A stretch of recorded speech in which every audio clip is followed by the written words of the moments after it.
Do you ever feel like your private space has been invaded? Like you're in this bubble of comfort and peace, and someone just pops the bubble and invades your peace, invades your comfort.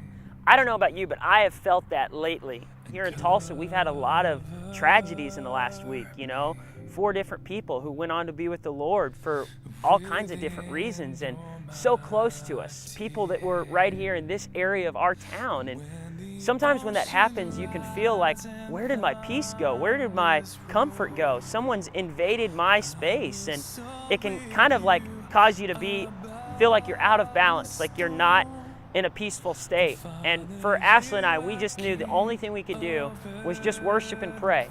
When we began to do that, it was like God entered back into our space. It was like He brought us into His bubble, and He said, okay, maybe you're not experiencing peace in this area, but I'm going to take you to my area, my presence, because in my presence, there's peace, there's refuge, there's strength.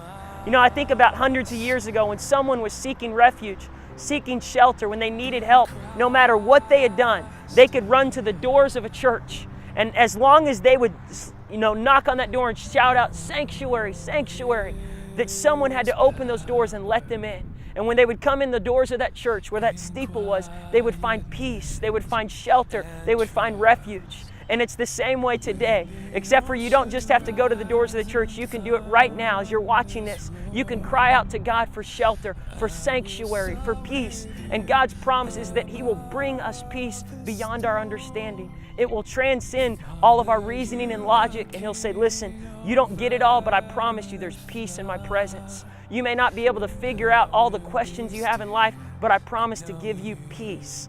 David in the Bible, he cried out for God in the most difficult times in his life. He lost his kids when they were teenagers, when they were babies. He had a wrecked marriage at times, and he would just cry out to God and say, God, I can't understand it all, but Lord, I'm seeking your presence. Lord, I'm seeking refuge in your shelter.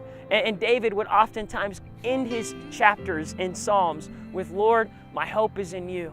Lord, I have found peace in your presence. I've found refuge right when I'm with you. So I encourage you today, take some time to pray, get in the Word, and find peace in His presence.